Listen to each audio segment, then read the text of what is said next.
नमस्कार। जैसा कि आज हम फिर अपने वीडियो में लेकर उपस्थित हुए हैं कक्षा 11 वाले विद्यार्थियों के लिए हिंदी में संस्कृत खंड में संकलित अध्याय 3, जिस अध्याय का नाम सदाचारोपदेशा है। मित्रों, आज हम इस अध्याय में सभी श्लोकों का अर्थ देखेंगे। तो सदाचार माने होता है अच्छा आचरण, और उपदेश माने उपदेश, अर्थात अच्छे आचरण का क्या उपदेश होता है वही इस अध्याय में कहा गया है। तो चलिए मित्रों, हम देर ना करते हुए अध्याय के श्लोक की तरफ आते हैं। इसमें देखिए पहला श्लोक है, सम गच्छध्वम सम वदध्वम समो मनांसि जानताम देवा भागम यथा पूर्वे संजना न उपासते। मित्रों, अब इसमें हम शब्दार्थ देखते हैं। सम माने साथ साथ, गच्छ माने जाना चाहिए, सम वदध्वम वद माने बोलना चाहिए, सम माने साथ साथ, साथ साथ बोलना चाहिए। समो मनांसि, और मनांसि माने मनो को जानता माने जानना चाहिए, अर्थात जान लेना चाहिए। देवा भागम यथा पूर्वे संजना ना उपासते। देवा माने देवता लोग, भागम माने अपने भाग या हिस्से की, यथा माने जैसे, पूर्वे माने पहले, सज्जना ना माने ज्ञान की, उपासते माने उपासना करते थे या पूजा करते थे। तो मित्रों, इसका पूरा अर्थ ये होगा कि साथ साथ चलना चाहिए, साथ साथ बोलना चाहिए, और अपने मनों को जान लेना चाहिए, अर्थात अपने मनों को जानकर साथ साथ चलना चाहिए और साथ साथ बोलना चाहिए। आगे है, जिस प्रकार से देवता लोग पहले अपने अपने हिस्से या अपने अपने ज्ञान की उपासना करते थे। मित्रों, फिर से इसका एक बार पूरा अर्थ देखते हैं। यानी साथ साथ चलना चाहिए, साथ साथ बोलना चाहिए और अपने मनों को जान लेना चाहिए, जिस प्रकार से पहले देवता लोग अपने अपने ज्ञान की उपासना करते थे या पूजा करते थे। मित्रों, पहला श्लोक रहा। दूसरा श्लोक है, कुर्वन्नेव इह कर्माणि जिजीविषेच्छतम समाहयवम त्वयि न अन्यथ ये तो अस्ति ना कर्मम लिपते नरे। कुर्वन्नेव इह, कुर्वन माने करते हुए, इह माने इस लोक में, अर्थात मित्रों पृथ्वी लोक को कहा गया है। अर्थात इस लोक में कर्मणि माने कर्मों को, जिजीविषेच्छतम, जिजीविषेत धन इच्छतम, यानी जिजीविषेच्छतम माने जीने की, इच्छतम माने इच्छा करनी चाहिए, समा माने 100 वर्षों तक, एवं माने इस प्रकार, तो माने तुम्हारे लिए, ना अन्यत दूसरे के लिए नहीं, अर्थात इससे अलग कुछ भी नहीं।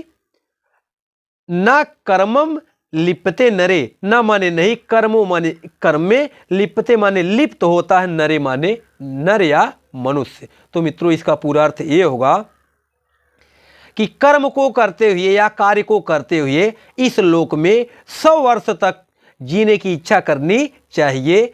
यह तुम्हारे लिए है, इससे अलग कुछ नहीं है। ऐसा करने से मनुष्य कर्मों में लिप्त नहीं होता है। फिर से मित्रों, एक बार पूरा देखते हैं। इस लोक में कर्मों को करते हुए, अर्थात कार्यों को करते हुए 100 वर्ष तक जीने की इच्छा करनी चाहिए। यह तुम्हारे लिए है, इससे अलग कुछ भी नहीं है, और ऐसा करने से मनुष्य कर्मों में लिप्त नहीं होता है। अब तीसरा श्लोक देखते हैं। तीसरा श्लोक है कि मधुमन में निष्क्रमणम मधुमन में प्रायणम वाचा वदामि मधुमद भूयांश मधु सदृशः। मित्रों, इसका शब्दार्थ होगा, यानी मधुमन में माने मेरा, मधुमन माने मधुर हो, निष्क्रमणम, निष्क्रमणम माने होता है किसी कार्य से निकलना। मधुबन में माने, मधु माने मधुर, में माने मेरा, प्रायणम माने कार्य का प्रारंभ, अर्थात मैं जो कार्य करूं वह भी क्या हो, मेरा मधुर हो। वाचा वदामि मधुमद भूयांश मधु सदृशा, वाचा माने वाणी, वदामि माने बोलूं, मधुमद माने मधुर, अर्थात जो मैं वाणी बोलूं वो भी क्या हो, मधुर हो। भूयांश माने हो जाऊं, मधु सदृशा, मधु माने मधुर, सदृशा माने देखने में। तो मित्रों, इसका पूरा अर्थ ये होगा, यानी मधुबन में निष्क्रमणम, मेरी निवृत्ति, अर्थात किसी कार्य से मेरा निकलना मधुर हो, और किसी कार्य का प्रारंभ भी क्या हो, मधुर हो। और जो मैं वाणी बोलूं, मेरी वाणी भी क्या हो, मधुर हो, और मैं मधुर देखने वाला हो जाऊं। फिर से मित्रों इसका पूरा अर्थ देखते हैं। यानी मेरी किसी कार्य से निवृत्ति भी मधुर हो, और मेरा कार्य का जो प्रारंभ है, अर्थात मेरा कार्य प्रारंभ भी क्या हो, मधुर हो, मेरी वाणी भी मधुर हो, और मैं देखने में भी मधुर हो जाऊं। फिर मित्रों देखिए इसमें अगला अर्थात चौथा श्लोक है। आचारात लभते ही आयु आचारात लभते श्रियम आचारात कीर्तिम आपनोति पुरुषः प्रेति चा इह चा। आचारात धन लभते करेंगे तो मित्रों यहाँ देखिए लत्व संधि है, यानी आचारात माने आचरण से, लभते माने प्राप्त होता है, ही माने निश्चय ही, आयु माने आयु। आचारात लभते, आचारात माने आचरण से, लभते माने प्राप्त होती है, श्रियम माने धन की या धन। आचारात आचरण से, कीर्तिम आपनोति, कीर्ति की, आपनोति माने प्राप्त होती है, पुरुषः माने पुरुष को, प्रेति, प्रेति माने मित्र, प्रेत माने होता है मरने के बाद, यह माने इस लोक में, चा और उस लोक में। अर्थात मित्रों कहने का मतलब ये है कि मनुष्य मरने के बाद उसको कीर्ति की प्राप्ति होती है। तो इसका पूरा अर्थ ये होगा, यानी आचरण से निश्चय ही आयु की प्राप्ति होती है, और आचरण से ही धन की प्राप्ति होती है, आचरण से कीर्ति की प्राप्ति होती है। पुरुष को इस लोक में और उस लोक में, अर्थात पुरुष को मरने के बाद भी कीर्ति की प्राप्ति होती है। फिर से मित्रों इसका एक बार पूरा अर्थ देखते हैं। यानी आचरण से निश्चय ही आयु की प्राप्ति होती है, और धन की प्राप्ति होती है, और कीर्ति से अर्थात आचरण से पुरुष को इस लोक में और उस लोक में कीर्ति की प्राप्ति होती है। फिर मित्रों इसमें पांचवा श्लोक है। ए नास्तिका निष्क्रिया च गुरुशास्त्र अति लंघिना अधर्मज्ञा दुराचारा ते भवन्ति गतायुषा। ये माने जो नास्तिका माने नास्तिक होते हैं, अर्थात मित्रों आस्तिक और नास्तिक, जो ईश्वर में विश्वास करते हैं उसे आस्तिक कहते हैं, और जो ईश्वर में विश्वास नहीं करते हैं उसे नास्तिक कहते हैं। तो ये बात यहाँ है कि ये माने जो नास्तिका माने नास्तिक हैं, अर्थात ईश्वर में विश्वास नहीं करने वाले हैं, निष्क्रिय चा और निष्क्रिय हैं, गुरु शास्त्र अति लघिना, यानी गुरु माने गुरु के, शास्त्र माने तथा शास्त्रों का, अति लघिना माने उल्लंघन करने वाले हैं, अधर्मज्ञा माने अधर्मी हैं, दुराचारा और दुराचारी हैं, ते माने वे, भवंती माने होते हैं, गतायुषा माने कम उम्र की, अर्थात कम आयु के होते हैं। गत माने चली जाती है, आयुषा माने आयु, अर्थात उनकी आयु चली जाती है। कहने का अर्थ मित्रों यही है कि उनकी कम उम्र हो जाती है, अर्थात वे कम उम्र की होते हैं या कम आयु के होते हैं। तो इसका पूरा अर्थ ये होगा, यानी जो व्यक्ति नास्तिक होते हैं, निष्क्रिय होते हैं, गुरु तथा शास्त्रों का उल्लंघन करने वाले होते हैं, अधर्मी होते हैं और दुराचारी होते हैं, वे कम आयु के होते हैं। मित्रों फिर से इसका एक बार पूरा अर्थ देखते हैं। यानी जो व्यक्ति नास्तिक होते हैं, निष्क्रिय होते हैं, गुरु तथा शास्त्रों का उल्लंघन करने वाले होते हैं, अधर्मी और दुराचारी होते हैं, वे कम उम्र के होते हैं या कम आयु के होते हैं।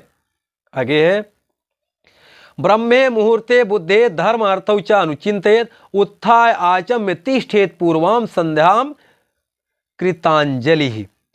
ब्रह्मे माने ब्रह्म, मुहूर्ते माने मुहूर्त में, बुद्धेत माने जाग जाना चाहिए, उठ जाना चाहिए, धर्म अर्थौ, धर्म और अर्थ का, अनुचिंतेत माने चिंतन करना चाहिए या विचार करना चाहिए, उत्थाय माने उठकर, आचम्य माने आचमन करके, अर्थात मित्रों आचम्य माने होता हाथ पैर धो करके, तिष्ठेत माने बैठना चाहिए, पूर्वाम माने पूर्व अर्थात प्रातः कालीन, संध्या माने संध्या का, कृतांजलि माने हाथ जोड़कर प्रार्थना करनी चाहिए। तो मित्रों इसका पूरा अर्थ ये होगा, यानी ब्रह्म मुहूर्त में जाग जाना चाहिए। धर्म अर्थ अर्थात धर्म और अर्थ का चिंतन करना चाहिए। हाथ और पैर धोकर बैठ जाना चाहिए तथा प्रातःकालीन संध्या का हाथ जोड़कर पूजा करनी चाहिए। फिर से मित्रों इसका पूरा अर्थ देखते हैं। यानी ब्रह्म मुहूर्त में जाग जाना चाहिए, धर्म और अर्थ का चिंतन करना चाहिए, हाथ और पैर धोकर बैठ जाना चाहिए तथा प्रातःकालीन संध्या का वंदन करना चाहिए अर्थात हाथ जोड़कर प्रार्थना करनी चाहिए। फिर मित्रों इसमें देखिए अगला श्लोक है। अक्रोधनः सत्यवादी भूतानां विहिंसिकः अनसूयः जिमः च शतं वर्षाणि जीवति। अक्रोधना माने क्रोध रहित, सत्यवादी माने सत्य बोलने वाले, भूतानाम माने जीवों पर, विहिंसिका माने हिंसा ना करने वाले, अनसूया माने ईर्ष्या ना करने वाले, जिम्हा चा और कुटिल नहीं होते हैं अर्थात अकुटिल होते हैं, शतम माने 100, वर्षाणि माने वर्षों तक, जीवति माने जीवित रहते हैं। तो मित्रों इसका पूरा अर्थ ये होगा यानी जो व्यक्ति अक्रोधी होता है अर्थात क्रोध रहित होता है, सत्य बोलने वाला होता है, जीवों पर हिंसा नहीं करने वाला होता है, दूसरों से ईर्ष्या नहीं करने वाला होता है और अकुटिल होता है अर्थात कुटिल नहीं होता है, वह व्यक्ति 100 वर्षों तक जीवित रहता है। फिर से मित्रों इसका पूरा अर्थ देखते हैं। यानी जो व्यक्ति क्रोध रहित होता है, सत्य बोलने वाला होता है, जीवों पर हिंसा नहीं करने वाला होता है, दूसरों से ईर्ष्या नहीं करता है और अकुटिल होता है, वह व्यक्ति 100 वर्षों तक जीवित रहता है। फिर मित्रों इसमें अगला श्लोक है। अकीर्तिम विनयो हंति हंति अनर्थम पराक्रमः हंति नित्यम क्षमा क्रोधम आचारो हंति अलक्षणम। अकीर्ति माने अपयश, विनयो माने विनय, हंति माने नष्ट कर देता है। आगे है हंति अनर्थम, हंति माने नष्ट कर देता है, अनर्थम माने अनर्थ, पराक्रमः माने पराक्रम। अर्थात मित्रों जो व्यक्ति पराक्रमी होता है उसका कभी अनर्थ नहीं होता है। आगे है हंति नित्यम क्षमा क्रोधम आचारो हंति अलक्षणम। हंति माने नष्ट कर देता है, नित्यम माने प्रतिदिन अर्थात हमेशा, क्षमा माने क्षमा, क्रोधम माने क्रोध है अर्थात हमेशा क्रोध को क्षमा क्या कर देती है, नष्ट कर देती है। और आगे है आचारो हंति अलक्षणम। आचारो माने आचरण या सदाचार, हंति माने नष्ट कर देता है, अलक्षणम माने बुराइयों को, या बुराइयों का नाश कर देता है या बुराइयों को नष्ट कर देता है। तो मित्रों इसका पूरा अर्थ ये होगा कि अपयश को विनय नष्ट करता है या अपयश को विनय नष्ट कर देता है। और आगे है जो व्यक्ति हंति अनर्थम पराक्रम, यानी जो व्यक्ति पराक्रमी होता है, बहादुर होता है, उसका कभी अनर्थ नहीं होता है। और आगे है हमेशा क्रोध को क्षमा मार देती है, क्षमा नष्ट कर देती है और आचरण हमेशा बुराइयों को नष्ट कर देता है। फिर से मित्रों इसका पूरा अर्थ देखते हैं। यानी अपयश को विनय नष्ट कर देता है और जो व्यक्ति पराक्रमी होता है उसका कभी अनर्थ नहीं होता है। आगे है हमेशा क्रोध को क्षमा मार देती है और सदाचार बुराइयों को नष्ट कर देता है या बुराइयों का नाश करता है। तो फिर अगला श्लोक इसमें है अभिवादनशीलस्य नित्यं वृद्धोपसेविनः चत्वारि तस्य वर्धन्ते आयुर्विद्या यशो बलम। अभिवादनशीलस्य माने अभिवादनशील या बड़ों का सम्मान करना, नित्यम माने प्रतिदिन, वृद्धोपसेविनः माने वृद्धों की सेवा करना या करने वाले की, चत्वारि माने 4 चीजें, तस्य माने उसकी, वर्धन्ते माने बढ़ती हैं, आयु माने आयु, विद्या माने विद्या, यश माने यश या कीर्ति, बल माने बल। कहने का अर्थ मित्रों ये है, भाव ये है कि जो व्यक्ति अपने से बड़ों का सम्मान करता है तथा वृद्धों की हमेशा सेवा करता है, उसकी 4 चीजें बढ़ती हैं। क्या बढ़ती हैं? आयु, विद्या, यश और बल। मित्रों इसका फिर से पूरा अर्थ देखते हैं। यानी जो व्यक्ति अभिवादनशील होता है अर्थात बड़ों का सम्मान करता है और प्रतिदिन वृद्धों की सेवा करता है, उसकी 4 चीजें बढ़ती हैं: आयु, विद्या, यश और बल। फिर अगला श्लोक है, वृत्तम यत्नेन संरक्षेत वित्तम आयाति याति च अक्षीणो वित्ततः क्षीणो वृत्तस्तु हतो हतः। वृत्तम, वृत्तम माने मित्रों होता है चरित्र, यत्नेन माने यत्नपूर्वक, संरक्षित माने रक्षा करनी चाहिए, वित्तम माने धन, आयाति माने आता है, याति चा और याति माने चला जाता है, अक्षीणो माने क्षीण होने से या चले जाने से, वित्तता माने धन, धन के, क्षीणो माने क्षीण होता है, वृत्तस्तु और चरित्र के चले जाने पर, हतो हतः माने मृत्यु के समान होता है। मित्रों भाव ये है कि जो चरित्र होता है, चरित्र की क्या करनी चाहिए? यत्नपूर्वक रक्षा करनी चाहिए। धन आता है और चला जाता है, धन के जाने से व्यक्ति का कुछ भी नहीं होता है, लेकिन चरित्र के चले जाने पर मनुष्य मरे हुए के समान होता है। तो क्या है देखिए, यानी अर्थ होगा वृत्तम यत्नेन संरक्षित वित्तम आयाति याति च, यानी चरित्र की यत्नपूर्वक रक्षा करनी चाहिए। धन आता है और चला जाता है, धन के चले जाने पर व्यक्ति का कुछ नहीं होता है, लेकिन चरित्र से हीन व्यक्ति मरे हुए के समान होता है। फिर से मित्रों इसका पूरा अर्थ देखते हैं, यानी चरित्र की यत्नपूर्वक रक्षा करनी चाहिए। धन आता है और चला जाता है, धन के चले जाने पर व्यक्ति का कुछ भी नहीं होता है, लेकिन चरित्र से हीन व्यक्ति मरे हुए के समान होता है। मित्रों फिर इसमें अगला श्लोक है, सत्येन रक्षते धर्मो विद्या योगेन रक्षते मृजया रक्षते रूपम कुलम वृत्तेन रक्षते।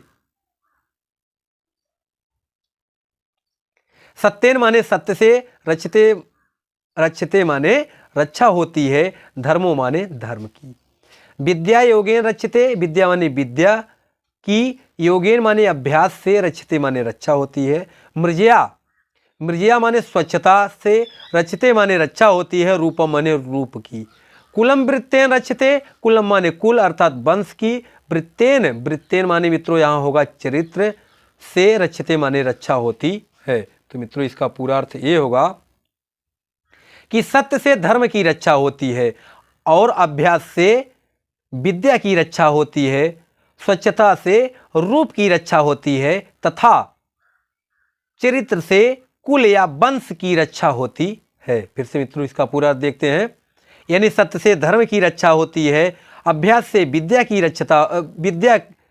रक्षा होती है और स्वच्छता से रूप की रक्षा होती है तथा चरित्र से कुल की या वंश की रक्षा होती है। मित्रों फिर इसमें देखिए आगे अंतिम श्लोक है, श्रूयताम धर्म सर्वस्वं श्रुत्वा च अपि अवधार्यताम आत्मनः प्रतिकूलानि परेषां न समाचरेत्। श्रूयताम, श्रूयताम माने सुनो, धर्म सर्वस्व माने धर्म के सार को अर्थात धर्म की बातों को, श्रुत्वा माने सुन करके, अपि च अवधार्यताम और क्या करो? ग्रहण करो अर्थात धारण करो। आगे है आत्मनः प्रतिकूलानि परेषां न समाचरेत्। आत्मनः माने अपने, प्रतिकूलानि माने प्रतिकूल लगने वाले, परेषां माने दूसरों के साथ, न माने नहीं, समाचरेत् माने व्यवहार करना चाहिए। मित्रों भाव ये है कि जो व्यवहार अपने को अच्छा ना लगे वैसा व्यवहार दूसरों के भी साथ नहीं करना चाहिए। तो इसका पूरा अर्थ ये होगा, यानी धर्म के सार को सुनो, सुन करके ग्रहण करो और जो अपने के प्रति व्यवहार अच्छा ना लगे वह दूसरों के साथ नहीं करना चाहिए। फिर से मित्रों इसका पूरा अर्थ देखते हैं, यानी धर्म के सार को सुनो और सुन करके उस सार को अर्थात धर्म की बातों को ग्रहण करो। जो व्यवहार अपने आप को अच्छा ना लगे वह दूसरों के साथ नहीं करना चाहिए। तो देखिए इस प्रकार से इस अध्याय के सभी श्लोक का अर्थ समाप्त हुआ। फिर मिलते हैं आप लोगों से अगले वीडियो में, तब तक के लिए आप सभी को धन्यवाद।